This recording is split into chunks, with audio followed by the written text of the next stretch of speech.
It's July 3rd. It's a Wednesday. I'm meteorologist Don Day, and thanks for listening to the Day Weather Podcast. Well, I know a lot of you are going to be ready to get out of town later today and take advantage of this long 4th of July weekend. What does the weather have in store?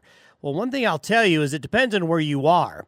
Along and east of the Continental Divide, across Montana, Wyoming, and Colorado, into western South Dakota and Nebraska, east of the divide, there's plenty of moisture and energy and daytime heating to feed thunderstorm activity. West of the Continental Divide, as you get into western and southwestern Wyoming and Colorado's western slope, well, there's not nearly as much moisture to work with.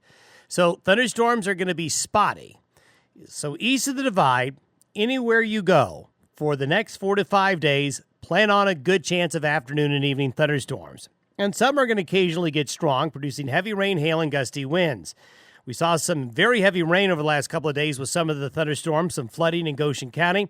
We have a flood watch through tonight for the northeast corner of Wyoming and into western South Dakota due to heavy rain potential and heavy rain that fell last night.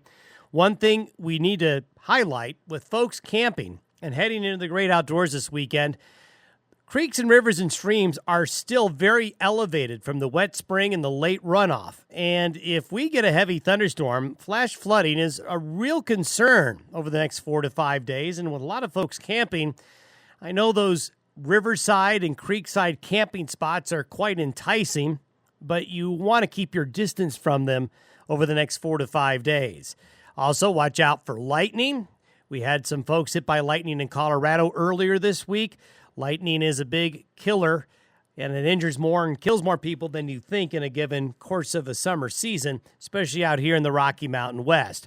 So I don't want to be a downer for your 4th of July camping plans. Just use some common sense because we do have a lot of shower and thunderstorm activity in the forecast through the holiday weekend, especially along and east of the Continental Divide. If you want to get away from all of the afternoon and evening thunderstorms, head to the western slope of Colorado or the western side of Wyoming where thunderstorm activity will not be as widespread. Have a great 4th of July, everyone. I'm meteorologist Don Day, and thanks for listening to the Day Weather Podcast.